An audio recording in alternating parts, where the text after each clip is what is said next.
Coming up on this episode of Latinas, we'll discuss gun control, learn about Latina veterans, celebrate Puerto Rican Heritage Month, and so much more. Latinas starts now.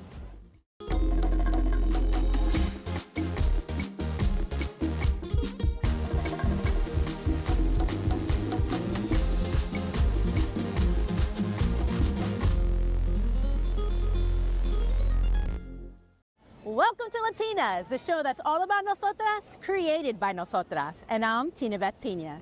Today, I'm in Central Park in front of this sculpture called Graft, created by Edra Soto. It's actually a monument to la cultura puertorriqueña, just in time for Puerto Rican Heritage Month.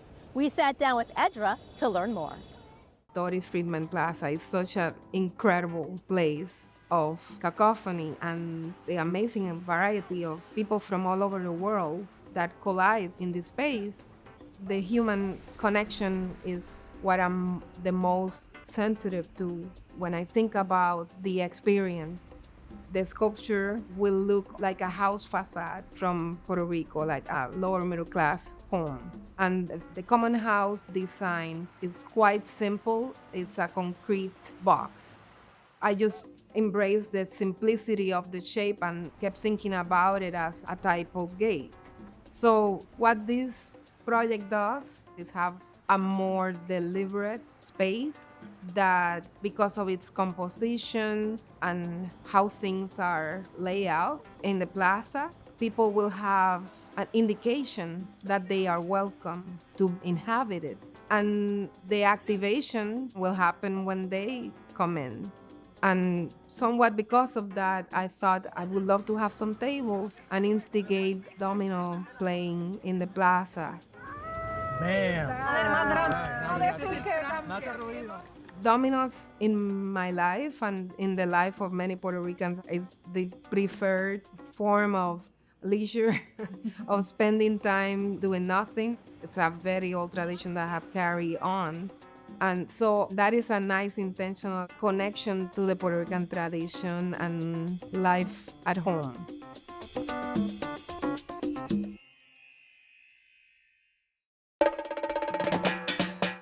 Every November, we as a country acknowledge the tremendous sacrifices our military have made. And CUNY has its own way to honor and take care of the proud vets on all of our campuses. Here's correspondent Elena Romero with the story. For me, joining the military was more of a personal growth. Like many of the other veterans and active people, I wanted to serve my country. 34-year-old Boricua Navy veteran Wesley Ann Tanco served in the military for 12 years and shortly thereafter enrolled at John Jay College. A junior studying criminal justice, Tanco is one of 3,000 student veterans currently enrolled in one of CUNY's 25 campuses. I've joined the CUNY community. I'm experiencing that community feel, especially specifically at John Jay. I think that's my recommendation too for other Latina students is to join schools that are veteran friendly. 26% of CUNY veterans are women and 27% are Hispanic. Veterans are able to attend school through a variety of educational benefits, including the Montgomery and post-9/11 GI Bills. I have GI Bill and also VRNE. So right now I'm currently using VRNE. It's basically awarded to veterans who are separated from the military as a service connection. Student service members and veterans find the CUNY Office of Veteran Affairs as a valuable resource and safe space. Veterans don't like to ask for help because that will then identify that you do need help. But the CUNY Office of Veterans Affairs is here to share our experiences with our students, to say, if I was able to get services and graduate with honors, you can as well. Disabled U.S. Army veteran and three-time CUNY alum, Agatha Jessica Funes, is a certified peer-to-peer mentor and clinical pastoral counselor. She leads efforts to promote and ensure an inclusive student veteran community at the CUNY Office of Veteran Affairs. But there's something different about the CUNY Office of Veterans Affairs because they know they can come to our office and speak freely without feeling that they're judged or questioned or what if, like we can relate. The university director, Ms. Lisa Biatha, is also a veteran. So that helps to bring comfort to them. So they're able to find resources at any time. And we do have a Wellness Wednesdays every Wednesday to provide the resources on campus and off campus. What specific resources are available to CUNY veterans? Mental health and wellness. Community partners also provide another avenue for mental health aside from the Veterans Administration.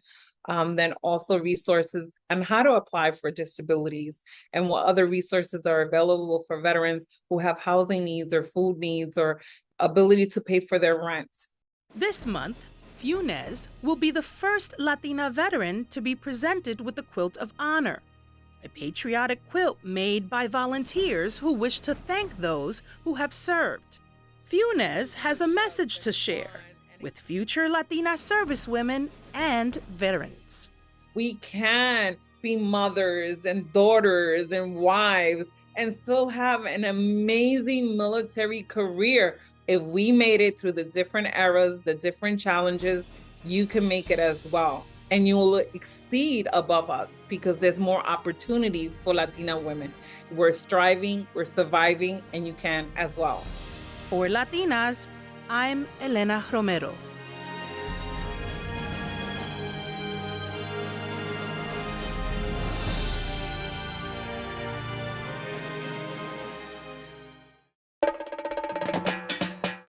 Gun violence was a top voting issue in this past month's presidential election. And according to Pew Research, nearly 5,000 Latinos die from gun violence in the United States. That's an average of 14 deaths every day.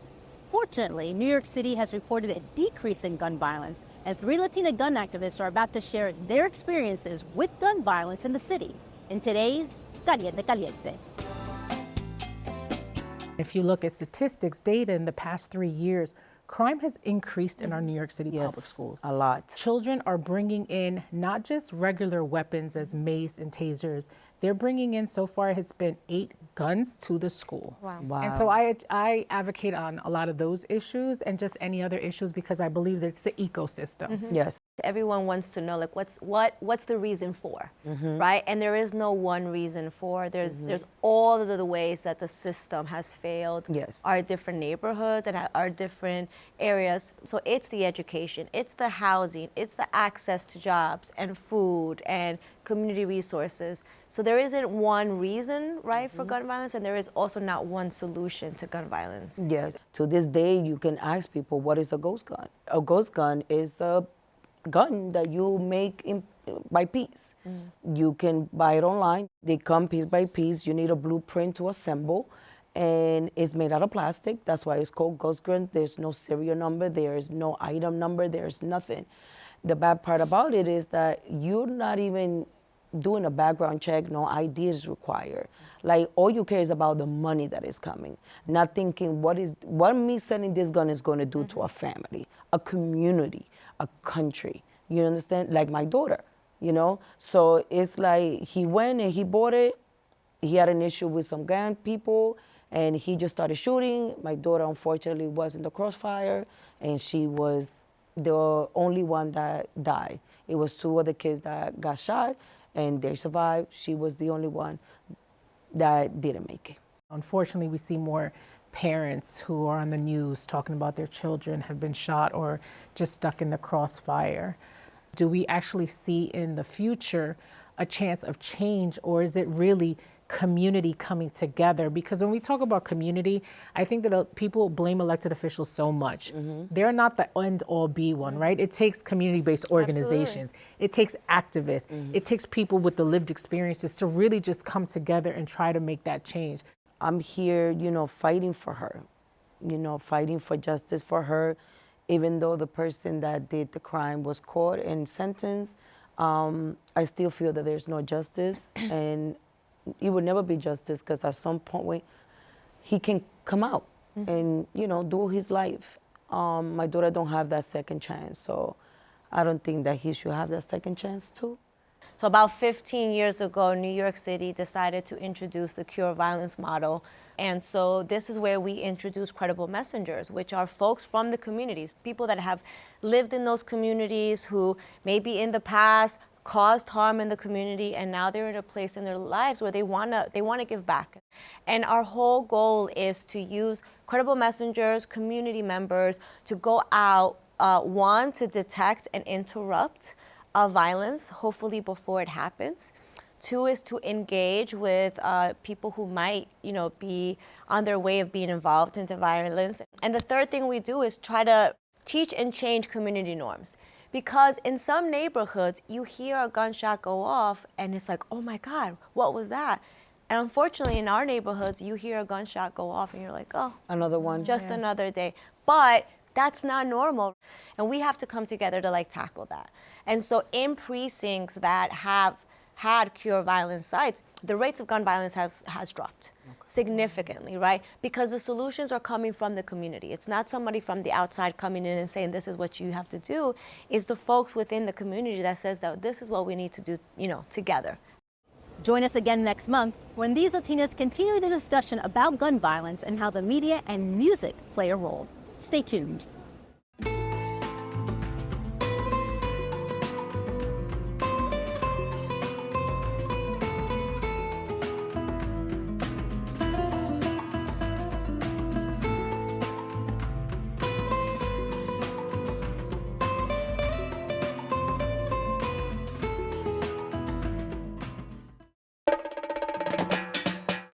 Get your popcorn ready.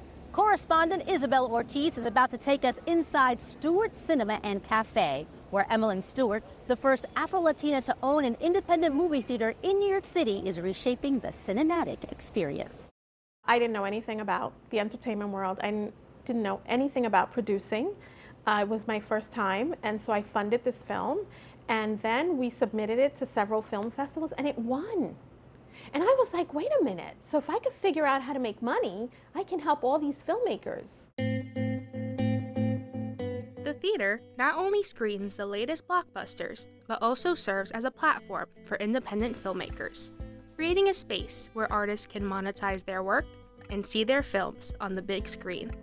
I had owned the October Film Festival for years before I opened this, and I knew that it was really hard for independent filmmakers to fill a 200-seater.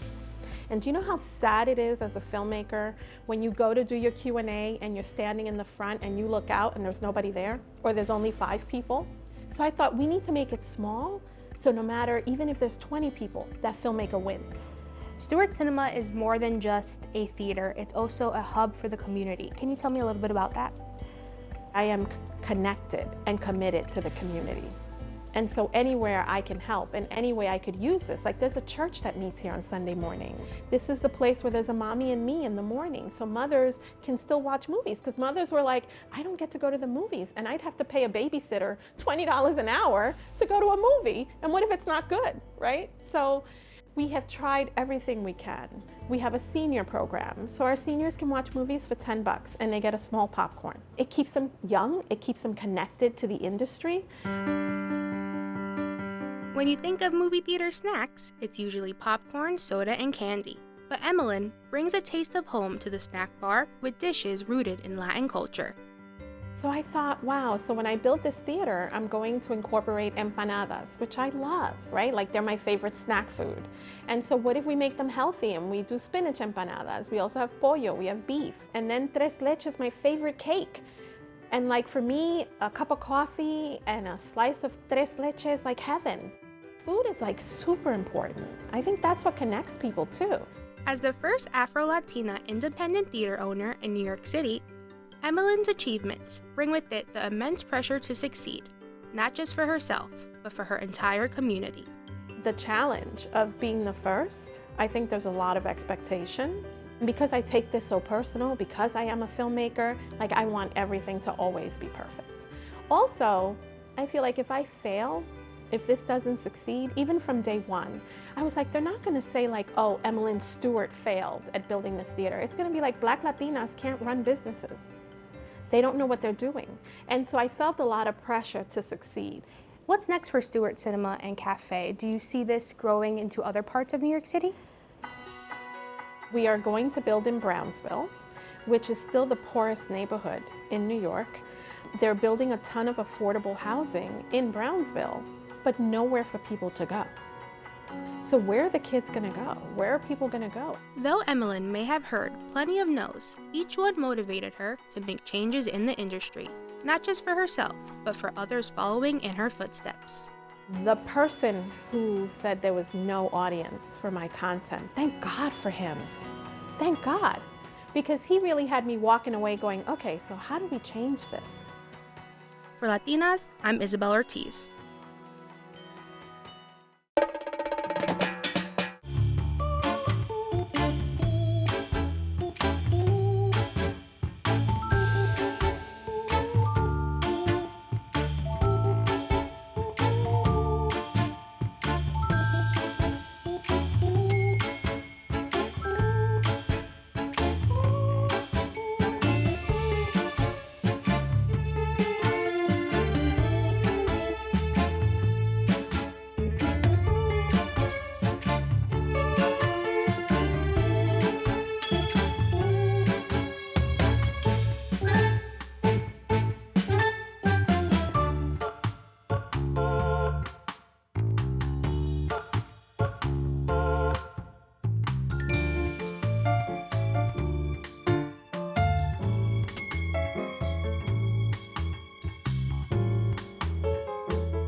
Did you know that the new school's chancellor is Latina?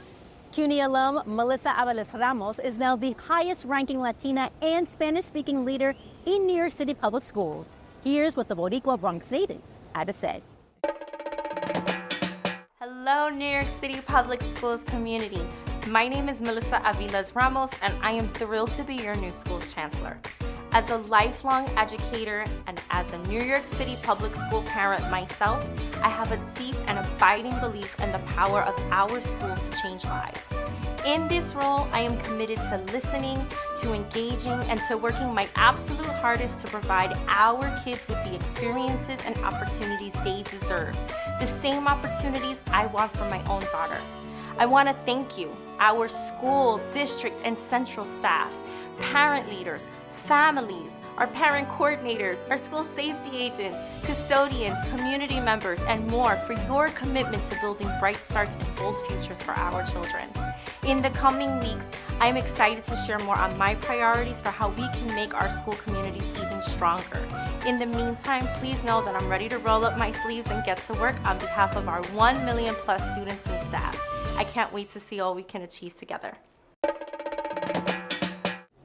It's important to understand your history, our history. And the Latin American and Latino Studies program at City College is opening up everyone's eyes to our origins. Let's take a look. We are all global, and America needs to start looking at immigrants and Latinos differently, because our future depends on embracing our differences as a strength, not as a weakness. My name is Norma Fuentes Mayorga. I'm an associate professor at the Colin Powell School, Division of Social Sciences, professor in sociology, and also an affiliate faculty in Latin American and Latino Studies.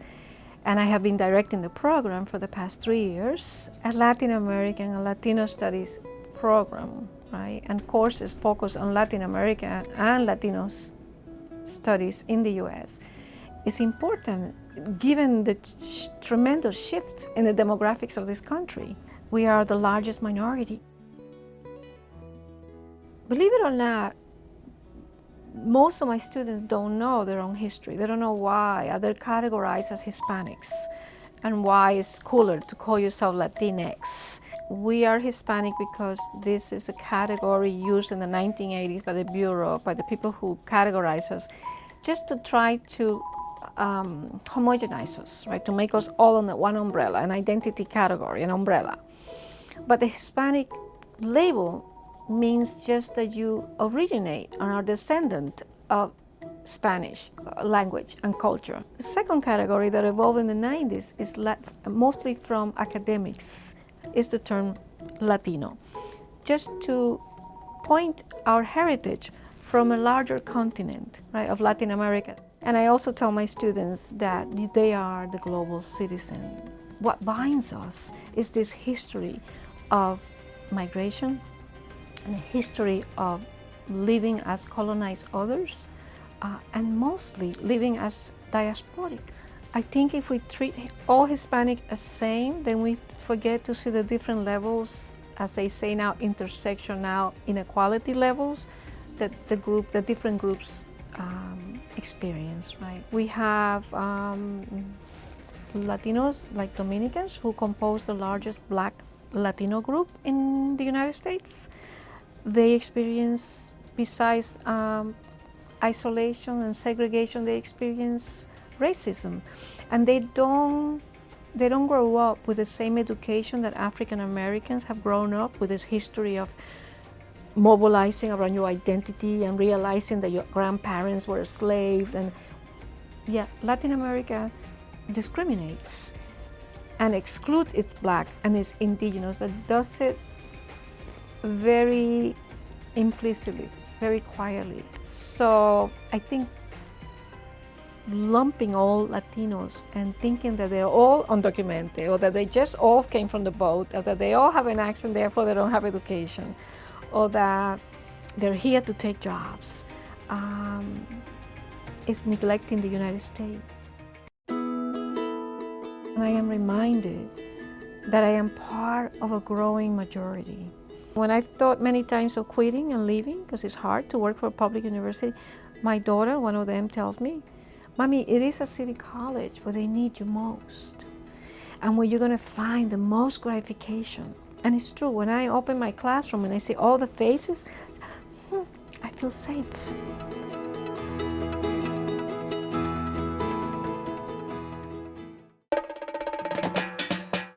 CUNY alum Clarissa Cadiz has a passion for giving back to her community, and this proud New Yorican is about to tell us how she plans to bring activism to her beloved Isla del Encanto. So my name is Clarissa Cadiz, and I'm from Brooklyn, New York. I was born in Manhattan, but raised in Bushwick. And I first went to City College after I graduated high school, and now I'm going to City Tech, and I got accepted to the Paralegal Studies program. And I would actually love to do paralegal studies within like immigration, because I would love to help people that feel like they're in need, and especially helping the Latino community. I'm in an organization, and it's called LACLA, and it's for the labor community for Latino workers. And people go and you actually help out. You might do pantry like thing where you can like give out food to like certain communities. It's just different things every time, and I think it's amazing, like Latinos helping Latinos. Being New Yorican is very interesting, because on the island sometimes people will say, well, you're not really Puerto Rican because you were born in New York.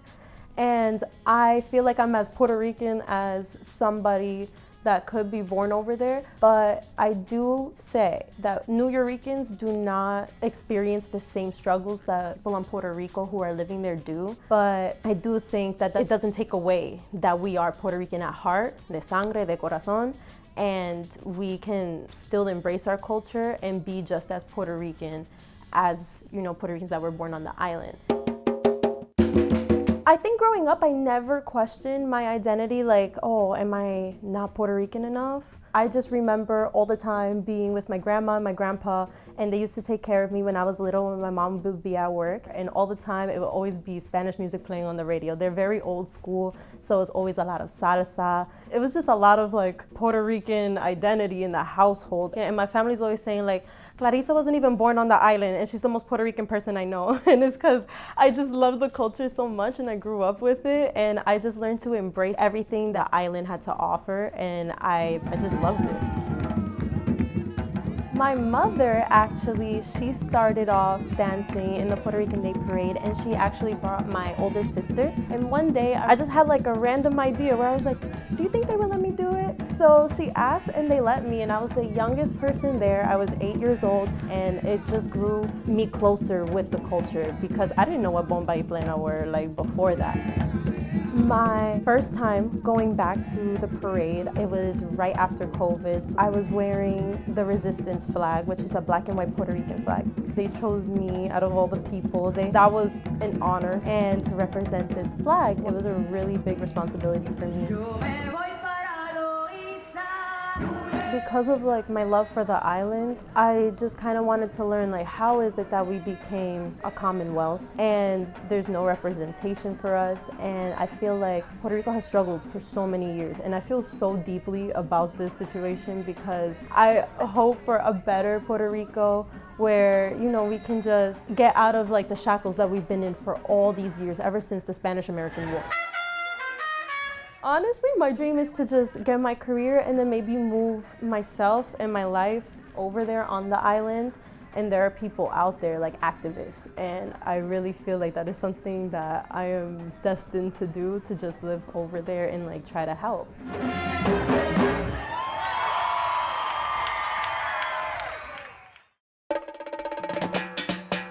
And that's our show for today. For more information on what you just saw, check out our website at tv.cuny.edu and follow our social media profiles. We even have a CUNY TV app now where you can watch us anytime, anywhere, on the go. So definitely check it out and download it. And please make sure you tune in next month where you meet the first Latina Rockette in New York City. We'll get tips on how to make the perfect pastel during the holiday season and so much more. Hasta la próxima. Bye-bye.